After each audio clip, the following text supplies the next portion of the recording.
오늘 말씀해 제목은 좋은 스승이신 예수님입니다. 조선조 말기죠. 숙종 때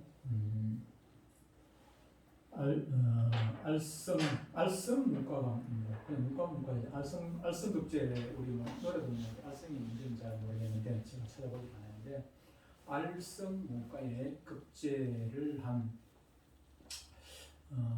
그 이재라는 분이 있었습니다.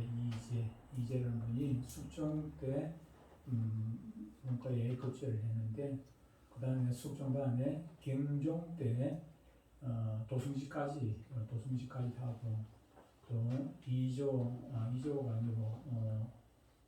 예조 참판하고 도승지를 거쳐가지고 영조 때는 또 이조 참판까지 하고 대제학까지 했던 그런 대단한 그 학자가 있었는데 바로 이재라는 분입니다. 근데 이 이재라는 분이 어릴 때 일찍 그 아버지가 돌아가셨어요. 아버지가 일찍 돌아가시고 그 할아버지 밑에서 이제 그 자라게 됐는데 근데 옛날에는 참 아버지 없으면은 함부로 참 남한테 이게 뭐 말하기가 어려워요. 뭐 조금만 실수하면은 아버지 있으면 괜찮은데 아버지가 없으면은 뭐 애비 없는 뭐라고 교육 잘못 받았다고. 그래서 참 할아버지한테 큰다는 게 그게 쉽지가 않았거든요. 그래서 이제 어머니가 자기 시동생 그 이름이 당대에 참 대단한 정치가였다고 합니다. 이만성이라는 분이 계시는데 이 이만성이 찾아가가지고 자기 아들 이재를 좀 맡아가지고 교육을 시켜달라고. 이재가 아버지가 없으니까 좀 아버지 대신 삼촌이 작은 아버지가 좀 이를 교육을 시켜달라고 부탁을 아이를 그 이제 자기 시동생한테 맡기는데 맡기고 채미채 되지 않아가지고 이만성이 자기 형수잖아, 그죠? 이재훈이니까 형수를 찾아와가지고 형수님 죄송한 일이 있었습니다. 무슨 일입니까? 이재가 말을 안 듣고 공부를 안 해서 제가 좀 매를 때렸더니 아이가 죽어버렸습니다. 그러니까 어머니 입장에서는 외아들이잖아요. 남편도 없고 외아들인데 가슴이 덜컹 내려앉지요. 마음에 좀 슬픔이 있다고 보는데 그럼에도 불구하고 동생한테 시동생한테 그런 얘기입니다. 아이를 잘 가르치려고 잘 가르치려고 교육하다 그렇게 되면 어떡하겠습니까? 심리하지 마세요. 이렇게 하고 그냥 뭐 걱정하지 마시라고 그렇게 괜찮습니다 라고 돌려보냈습니다. 그러자 이만성이 돌아가지 아니하고 죄송합니다 형수님, 사실은 이제가 죽은 것은 아니고요.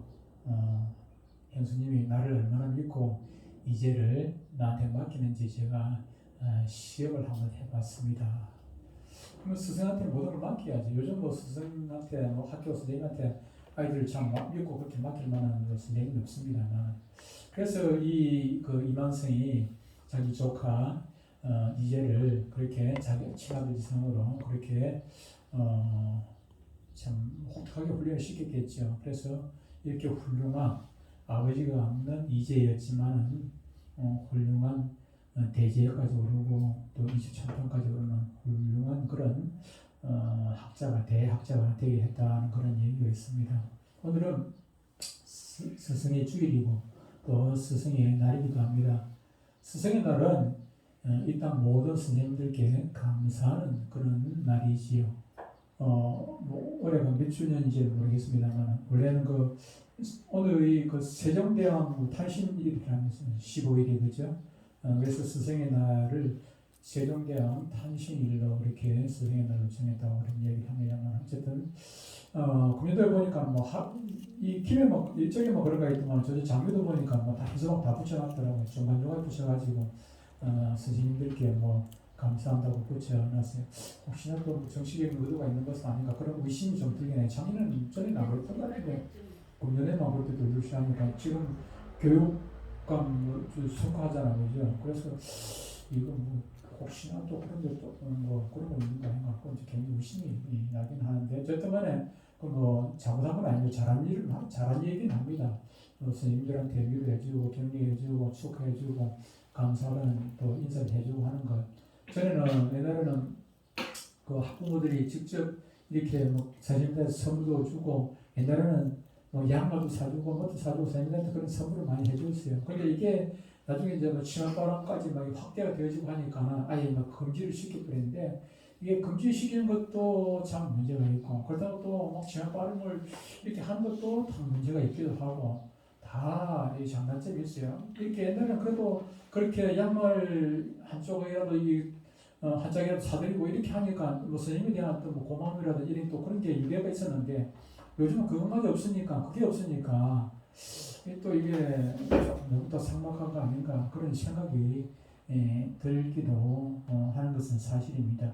어쨌든 뭐 학교든 교회든 어디든 뭐 스승에 대해서 선생님에 대해서 고마워 여기고 고마운 마음을 여기고 감사하는 마음을 갖는 것은 그것은 참으로 귀한 일이기도 하고 꼭 그렇게 해야 하는 것 아니겠습니까? 그런데 우리 인생에 있어서 제일 첫 번째 스승은 바로 부모님이 될 것입니다.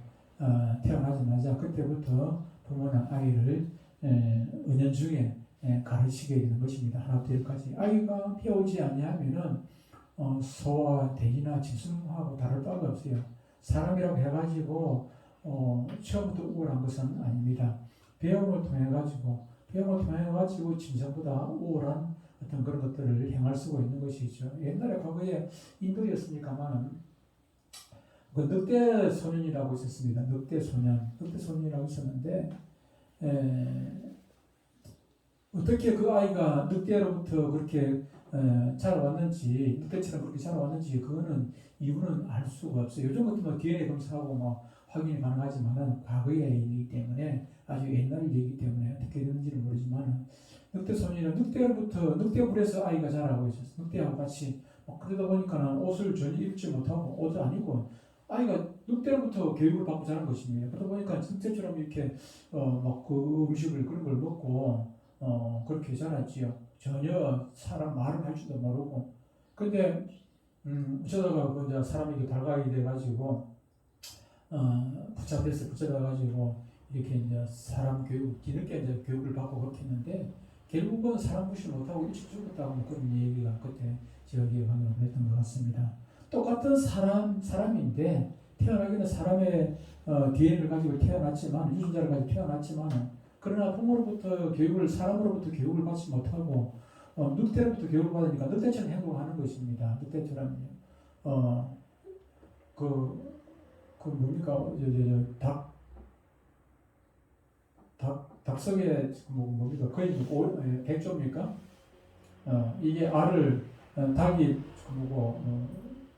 품고 병아리하고 같이 키우다 보니까 쥐가 닭인지 이게 백조인지 구분이 안 가잖아, 그죠? 지금 어릴 때부터 그렇게 보니까 또 호랑이 같은 경우도 어릴 때부터 그냥 그렇게 크면은 물론 뭐 나중에 크면은 뭐 조금 달라지긴 하지만 개하고 같이 크니까 나도 개를 자기 친구처럼 생각하더라고. 친구처럼 생각해가지고 개하고 같이 놀고 개로부터 젖을 먹고 개젖을 먹고 자라니까는 호랑이가 개하고 장난치고 이렇게 놀더라고.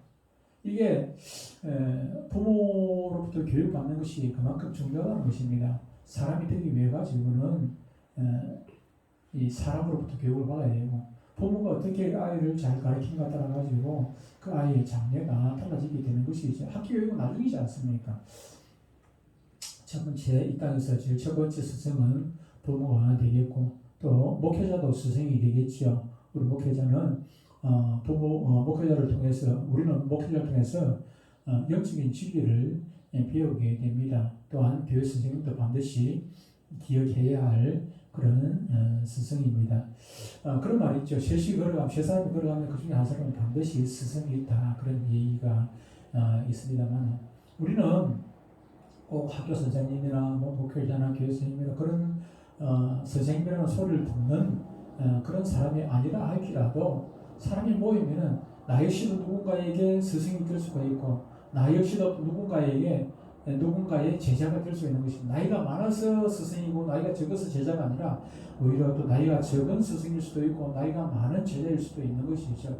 사람이 보이다 보면 누군가로부터 배움을 받게 되고 누군가에게 또한 어떤 지식을 이렇게 전달하기도 하고 그렇게 되는 것입니다. 그러기에 저와 이 자리에 있는 저와 여러분들은 나이에 많고 적음을 따라가지고 누군가에게 좋은 스승이 되어야 되고 누군가로부터 좋은 제자가 되어서 좋은 것들을 배울 수 있는 그런 관계가 되어야 할 것입니다. 인류 역사에서 가장 좋은 스승은 뭐니 해도 우리 예수님일 것입니다. 우리는 예수님을 본받아야 합니다. 예수님처럼 제자를 가르치는 그런 스승이 되어야 할 것입니다. 스승이 나를 생각하면서 최고의 스승이신 예수님의 훈련법에 대하여 알아보므로 영혼들을 바른 길로 인도하는 좋은 선생님이 되시는 좋은 스승이 되시는 저와 여러분들 되었으면 좋겠습니다. 예수님께 우리가 무엇을 배우겠습니까? 첫 번째로 예수님은 제자들을 부르셨다 하는 사실입니다. 오늘 읽었습니다만 마가복음 3장 13절에 보면은 이렇게 말씀하십니다. 또 산에 오르사 자기가 원하는 자들을 부르시니 나온지라. 예수님의 제자들을 세우실 때 제자들을 찾아가서 불렀다는 찾아가서 제자들을 세우셨다 하는 사실입니다. 우리가 뭐 그럴 수 있다 생각할 수 있겠지만은 이때 당시로서는 생각할 수 없는 그런 일이었다. 2000년 전 이때 당시에는 제자가 스승을 찾아가가지고 스승님 저를 제자로 받아주십시오 하던 그런 시대였지 스승이 제자를 찾아가 너 내 제자 해라 이렇게 부르는 그런 시대가 아니었기 때문에 특별한 부르심이었다는 것입니다. 대단히 놀라운 사건이었죠. 예수님은 세상과는 정반대로 제자들을 찾아가서 나를 따라오라고 부르셨습니다. 근데 그들이 예수님의 제자된 그들이 학문적으로 우수하거나 어떤 능력이 있거나 세상 사람들로부터 뭐 어떤 제자 뭐 특별한 제자로 시험을 받아놨던 그런 능력이 있었던 것이 아니라 평범한 그런 사람들이었고 오히려 사람들로부터 오히려 업신여기를 받는 그런 변변치 못한 그런 직업을 가지고 있던 그런 대부분의 사람들이 그런 사람들이었다는 것입니다. 자랑구석이 이만큼도 없는 그런 사람들이었죠. 또한 예수님은 심지어 다 아시면서 가룟유다까지도 자기를 배반할 것을 아시면서도 가룟유다 같은 사람도 제자로 부르셨다는 사실입니다. 예수님께서 찾아가셨기에 제자들은 예수님과 만날 수 있었습니다. 예수님의 부르심이 있었기에 제자들의 응답이 있었습니다. 우리도 좋은 스승이 되기 위해서는 제자들을 찾아가서 제자들을 부르는 그런 일이 있어야 할 것입니다. 찾아올 때까지 기다리고 있거나 대접만 받으려고 해서는 안 되는 것입니다. 이름을 부를 때 좋은 스승이 되고 또한 좋은 제자가 될 수가 있는 것입니다.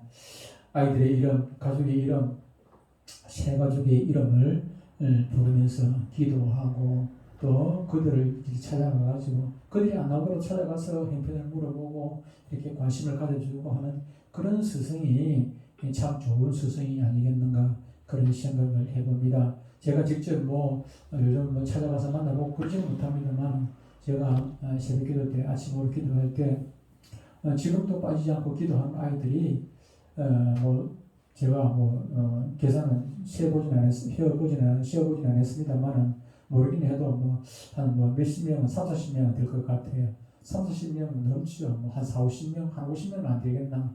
우리 여동교회 아이들뿐만 아니라 과거에 제가 가르쳤던 아이들 중에서 제가 기억나는 아이들, 특별히 또 저를 많이 따랐던 아이들, 그런 아이들을 제가 지금도 잊지 않고 기도를 하고 지금 그 아이들이 어떻게 자라가지고 어떤 모습으로 살아가는지 저는 모릅니다. 알고 있는 아이들 몇 명 있어요. 지금도 페이스북이라든지 이런 걸 통해 가지고 지금도 우리 그 은강교회 정재은이라고 있어요. 정재은이 김가병 집사님의 아들 정재은이라고 있는데 그 아이는 지금 여기 김해이가 부산 장신대에 지금 다니고 있어요. 다니고 있는데 카톡방에서 한 번씩 대화 주고받고 하기도 하는데 그런 아이들이라든지 제가 기도하고 있는 아이들이 여럿이 있습니다만 여러분들도 한 번 스승은 영원한 스승이고 한 번 제자는 영원한 제자입니다. 그래서 여러분들이 가르쳤던 그 아이들, 관계하였던 그 아이들을 잊어버리지 아니하고 직접 만나지 못한다 할지라도 관심 가지고 기대해주고 그랬으면 참 좋겠다는 그런 생각이 듭니다. 두 번째로 예수님께서는 제자들과 함께 하셨다 하는 것입니다. 마가복음 1장 17절에 보면 이렇게 말씀하고 있습니다. 예수께서 이르시되 나를 따라오라.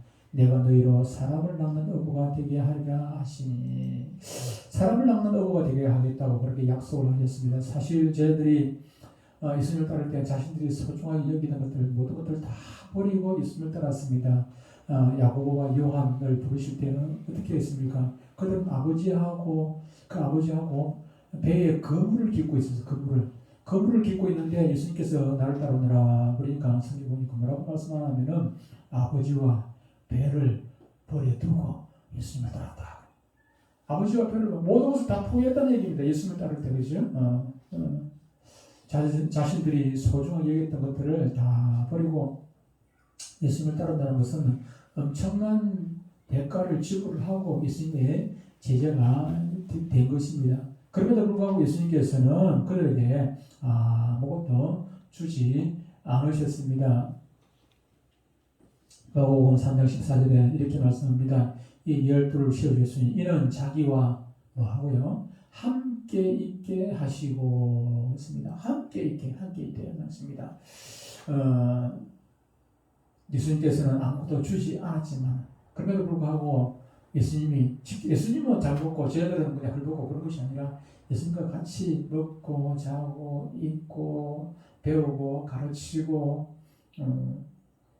예수님께서는 공생의 3년 반 동안 저희들과 함께 이렇게 함께 그냥 동거동락하면서 지냈다는 것을 우리는 알고 있습니다. 예수님께서 십자가에서 달리실 때 그때를 제외하고는 항상 함께 저들과 함께 하셨습니다. 스승은 그렇습니다. 지식을 파는 자들이 아닙니다. 스승이지. 오늘날 많은 선생님들이 지식을 팔지요. 직업이라고 생각하고 있고 이것을 장사꾼이에요. 그렇죠?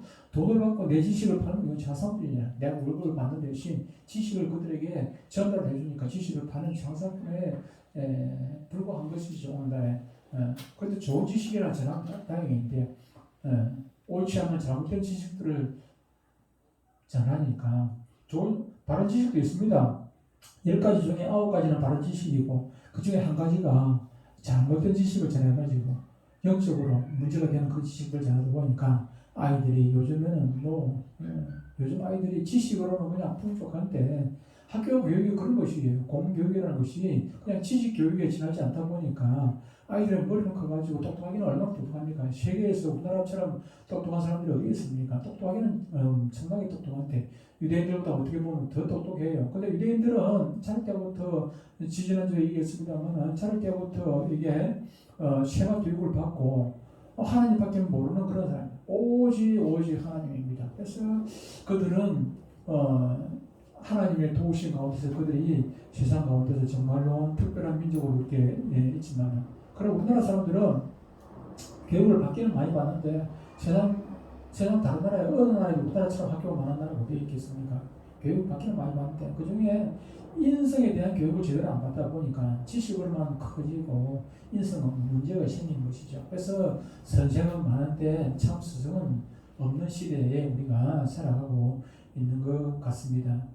선생이라는 것은 어떤 일에 경험이 많거나 아는 것이 많은 것, 자기가 아는 것들을 이렇게 전달해주는 남에게 가르쳐주는 그런 사람들이죠. 그러나 좋은 스승은 자기를 가르치는, 지식을 전달하는 것이 아니라 자기를 가르쳐주는 사람입니다. 자신의 전부를 주는 그런 사람입니다. 자신의 전부를 주려면 어떻게 해야 되겠습니까? 함께 해야겠죠. 늘 함께 해야겠죠. 지식만 전달하는 것이 아니라 자신의 삶을 전달하는 것입니다. 그렇게 할 때 지식과 지혜가 전수가 되게 됩니다. 바른 삶과 바른 인격이 길러집니다. 친절과 예절을 몸에 익히고 잠시 잠깐 그냥 지식만 전달하면 그것을 끝내버리지만 그러나 같이 삶이 전달되기 때문에 그것이 몸에 익혀지게 되는 것이죠. 좋은 스승 되시는 예수님은 2000년 전에 그렇게 떠나가신 분이 아니라 지금도 저와 여러분과 함께 하고 계신다는 사실입니다. 그러기에 우리도 주님과 함께하는 그런 자가 되어야 합니다. 함께함으로 삶을 또 나누어야 합니다. 그리고 예수님의 스승 되신 예수님의 그걸 본받아 가지고 우리도 우리의 제자들과 늘 함께하는 그런 스승상이 되어야 할 것입니다. 그럴 때 그 안에서 싹이 나고 잎이 피고 꽃이 피고 열매를 맺게 되는 그런 결과가 이렇게 좋은 결과가 있게 되는 것이죠. 세 번째로는 제자들의 가능성을 우리 주님께서는 찾아주셨다는 것입니다. 가능성. 우리는 그렇습니다. 가능성보다는 잘못된 거 그런 것도 그냥 꼬집는 행편없는 거. 그래서 험담이나 하고 약점 찾고 꼬집어내지요. 그러나 우리 예수님께서는 제자들의 약점을 보지 않습니다. 제자들의 실패를 먼저 고려하지 않으셨습니다. 예수님은 제자들의 가능성을 먼저 보셨습니다. 제자들의 그 과거나 현재가 아니라 미래를 보고 예수님께서는 제자들을 선택을 하신 것입니다. 부르신 것입니다. 갈대와 같은 시몬을 부르셔서 아까 오늘 읽었습니다만 시몬에게는 무슨 이름을 다주셨습니까? 베드로가 반석이라는 뜻 아닙니까? 기초석입니다. 반석이라는 이름을 더해 주셨지요. 예수님은 끝까지 베드로의 가능성을 지금 현재를 보지 아니하고 그 가능성을 믿어 주셨습니다. 3년 동안 변한 게 있었습니까? 3년 동안 별로 변한 게 없었어요, 베드로가. 그래서 예수님께서 붙잡히실 때 베드로는 예수님을 부른다고 3번이나 부인할 정도 그렇지 않았습니까? 그럼에도 불구하고 예수님께서는 그 이후에 예수님의 베드로가 수제자가 될 것까지 시작을 하시고 그 가능성을 보시고 믿어주셨던 것이죠. 예수님께서는 3번씩이나 자신을 부인한 그 베드로를 한마디도 꾸짖지 아니하시고 갈릴리 바닷가에서 내 양을 먹이라, 내 양을 치라고 그렇게 말씀을 해 주셨습니다. 베드로가 결국에는 바로 설 것을 우리 주님께서는 보셨기 때문입니다. 과연 우리는 어떻습니까? 가능성을 찾아주기보다는 험담하는 게 바쁘지는 않았는지 모르겠습니다. 모든 사람은 다 누구나 아무리 똑똑하고 귀가 작고 못생기고 아는 게 없고 그렇다 할지라도 누구라도 다 예외 없이 다 하나님의 작품인 것입니다. 하나님께서 그렇게 만드셨어요. 하나님께서 그렇게 못난 사람은 마귀가 만들고 잘난 사람은 하나님께 만드시고 그런 것이 아니라는 것입니다. 잘난 거나 못난 사람이거나 똑똑한 사람이거나 무식한 사람이거나 다 하나님의 작품이고 어떻게 보면은 못나고 아프고 무식하고 그런 사람일수록 오히려 하나님의 아픈 손가락일 수가 있는 것이지요. 하나님은 누구에나 고유한 가능성을 주십니다. 그것은 그 가능성 10가지 중에 9가지나 행동에서도 한 가지 그 가능성 그것이 핵폭탄과 같은 그런 역할이죠. 우리가 그것을 끄집어내주는 역할을 하는 것이 우리 교사인 것이죠. 그 박사를 해가지고 다 똑똑한 것도 아니지 않습니까? 그 중에 한 가지만 특출나게 잘하면 박사가 되는 거지. 한 가지만 전문성을 가지고 능력을 발휘하고 그러면 뭐 박사가 되는 것이지. 박사가 해가지고 여러분 박사를 해가지고 저보다 설교 잘하는 사람 잘하면 무조건 잘하겠습니까? 아닙니다. 설교 박사는 잘하겠지요. 그러나 다른데 물리학 박사가 또 물리학 박사, 이학 박사 그런 분들이 설교를 저보다 잘할 수 있겠습니까? 그것만 가지고 잘할 수 있는 것은 결코 아닌 것이지요. 그래서 우리는 그렇습니다. 선생님은 좋은 스승은 참 스승은 그 제자들의 그 못난 모습보다는 잘난 모습 그 하나님께서 주신 그 달란트 하나를 갖다 끄집어내주는 그런 것들이 필요한 것이지요. 그것을 발견해주고 너는 이거저거 못한 그렇지 않지만 이거 잘해. 야구 선수가 다 잘합니까? 아닙니다. 야구 잘하는 어떤 사람은 홈런에 특화돼가지고 지금 홈런 그 박병호라는 선수가 있어요. 박병호 선수가 홈런 10몇 개를 쳐가지고 지금 1위를 달리고 있는데 이 선수가 안타는 그렇게 못 쳐. 삼진아웃 당하고 삼진아웃 많이 당해요. 그럼에도 불구하고 홈런을 많이 치니까 그것으로 말하는 그게 홈런만 잘해야 되고 또 안타 많이 치는 사람 안타 많이 치고 그 중에 또 발 빠른 사람은요 다른 사람 안타 치고 나가는데 대신 이대호 같은 사람은 지금 뭐 안타도 많이 치고 홈런도 많이 치고 있는데 이대호 나이가 40이 우리 나이가 만 40입니다. 근데 지금 지금 뭐 2위입니다. 예, 타율 2위, 홈런도 많이 치고 있고 만 40여 금년 말에 이제 은퇴하겠다고 금년 시즌 끝나면 은퇴하겠다고 선언을 해놨어요. 미리 만 40에 그 정도로 뭐 잘한다면 대단한데 근데 이대호가 안타는 잘 치고 홈런도 잘 치고 하지만은 근데 다리가 느려요. 그러다 보니까는 이게 한 8회 9회쯤 안타 치고 나가면은 발 빠른 사람 대신 나가요. 그래가지고 막 보통 이대호가 다리만 빨랐으면 안타보다도 막 조금 쉬고 막 2루까지 갈 건데 다리가 느리니까 많이 뛰지 못하거든요. 사람마다 다 특징이 다른 것입니다. 이대 보고 왜 너 다리 느려 그렇게 꾸지람하는 사람 아무도 없습니다. 아무도 없죠. 마찬가지로 사람마다 다 하나님께 주신 달란트가 다르기 때문에 그것들을 끄집어내고 그 가능성 못난 것 때문에 못하는 것 때문에 늘 좌절하고 막 이렇게 그런 것 때문에 시험들이 있고 그런 사람이 있을 수 있어요, 그죠? 그런데 좋은 스승은 그런 것들보다도 그거 못하는 거 알아. 근데 그거 아니고 잘하는 거 있잖아. 공부에 있어가지고 어떤 사람은 뭐 이거 잘하고 저거 사람 미술 잘하는 사람이 있고 음악 잘하는 사람이 있고 음악 중에서도 피아노 잘 치는 사람이 있고 뭐 각자가 다 다른 거죠, 그죠? 자기에게 주어진 달란트가 있다는 것입니다. 그것들을 발견해가지고 끄집어내주고 가능성을 믿어주고 거기에 대해서 믿고 나아갈 수 있도록 그렇게 도와주는 사람이 참으로 좋은 스승이 되는 것입니다. 여러분의 자녀들이 우리의 자녀들이 다 잘하기를 부모들은 욕심이 너무 많아가지고 이것도 잘하고 저것도 잘하고 주은이가 수영도 잘하고 미술도 잘하고 발레도 잘하고 영어도 잘하고 중국어도 잘하고 다 잘하기를 바랍니다. 이렇게 지금은 이것도 해보고 저것도 가능성을 우리가 보는 시기에 그죠? 그렇죠?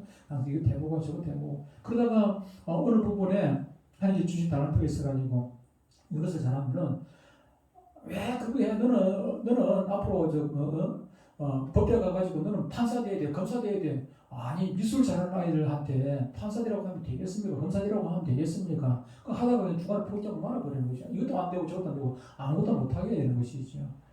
하나님께서 주신 달란트가 있기 때문에 그것들을 지금은 이제 어리기 때문에 어린 아이들은 이것도 보고 저것도 해보고 자기가 안 하려고 그러면 못하는 거지만 뭐 하려고 그러면 이것도 시켜보고 저것도 시켜보는 것이죠. 그러다가 어느 시기가 되면은 하나님께서 주신 달란트를 발견하게 되면은 부모가 또 스승이 얘기해봐라. 지금 뭐 이대호 같은 선수도 원래는 투수였어요.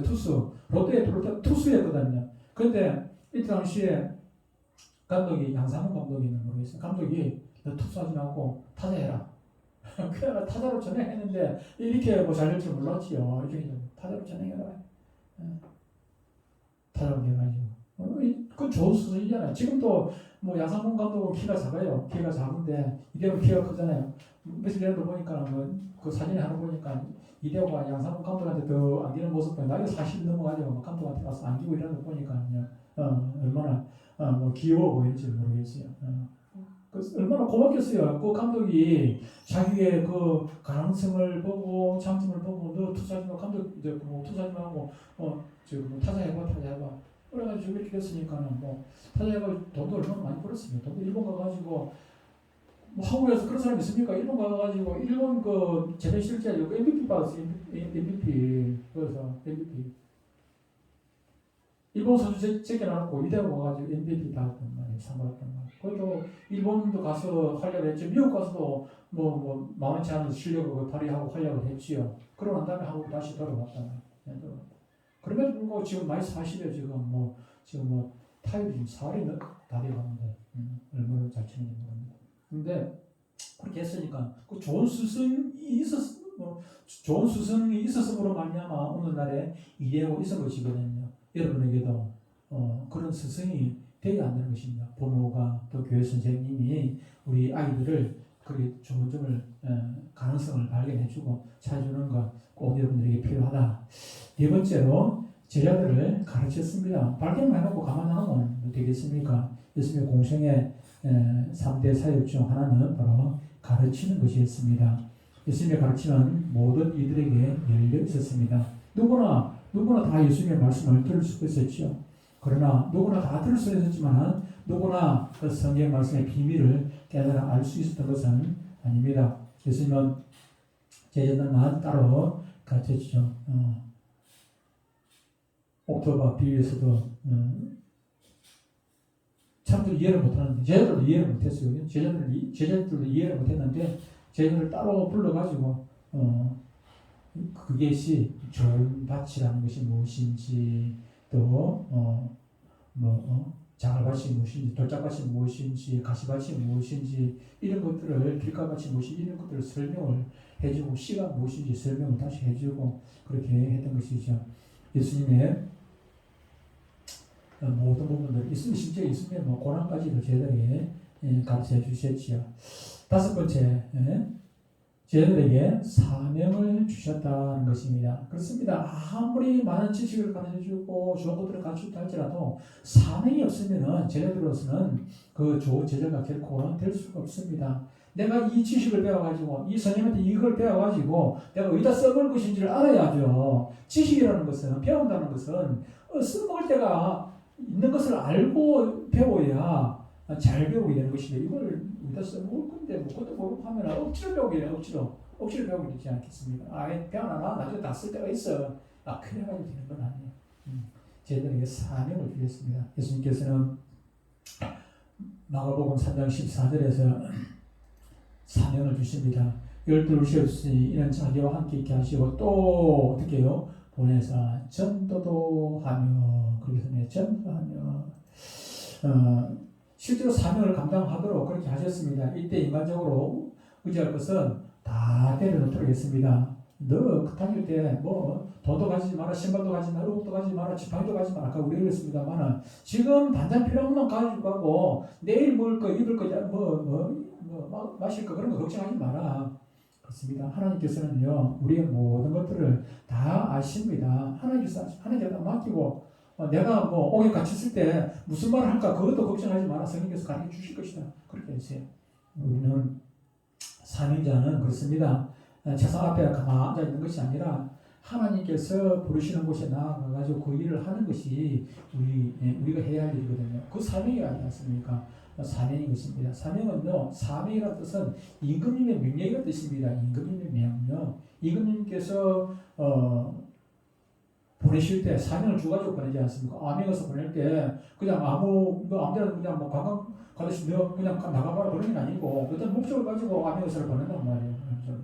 그처럼 하나님께서도 우리에게 그런 사명을 주시지요.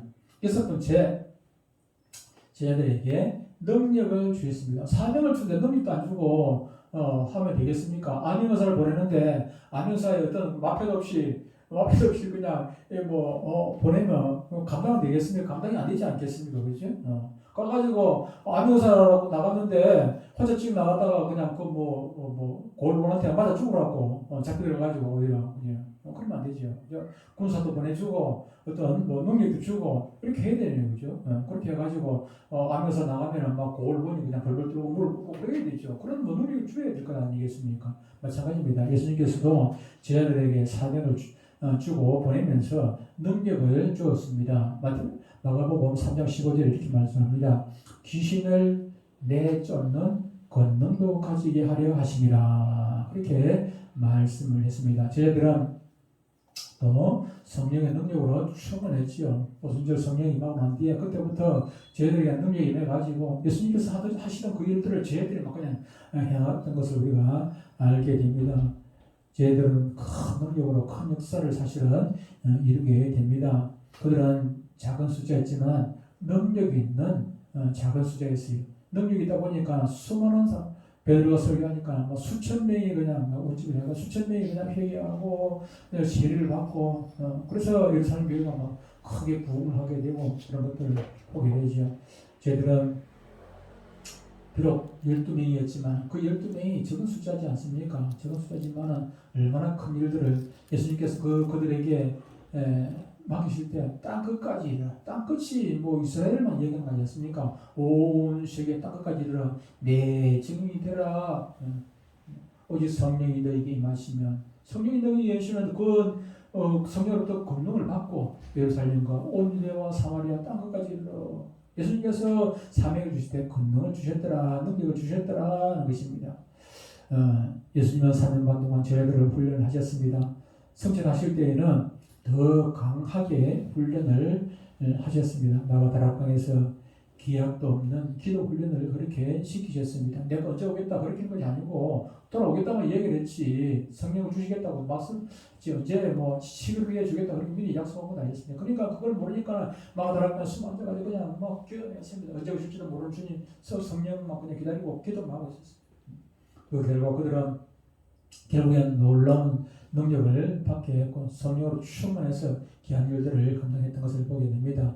훈련이 능력입니다. 훈련, 반복 훈련하는 것. 반복 훈련. 여러분들 운전할 때 클러치 받고 이것들이 그냥 반복 훈련을 통해 가지고 클러치 받고 엑셀도 받고 핸들 꺾고 핸들 꺾을 때 여러분들 전화하면서 다른 생각하면서도 그냥 핸들 꺾잖아요. 이거 왜 그렇습니까? 반복 훈련을 통해 가지고 그런 것들이 되어지는 것입니다.